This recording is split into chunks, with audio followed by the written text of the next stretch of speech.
নমস্কার, আমি Arpita, food lover Arpita চ্যানেলটিতে আপনাদের সবাইকে স্বাগত জানাই।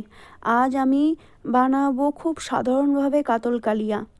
এই যে কাতল মাছ, ফোড়নে নিয়েছি গোটা জিরে, দুটো শুকনো লঙ্কা, দুটো তেজপাতা আর আধা কুচনো পেঁয়াজ।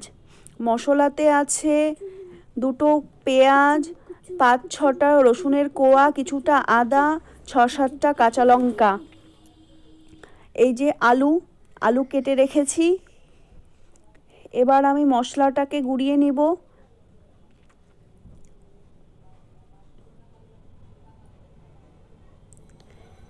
তার মধ্যে সাধারণ যেই মশলা আমরা সবসময় ব্যবহার করি সেই মশলা দেব।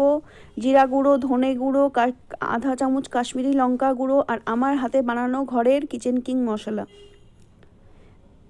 কড়া গরম হয়ে গেছে, তেলটা দিয়ে দিলাম, মাছ ছেড়ে দিয়েছি, মাছটা ভেজে নেব। মাছটা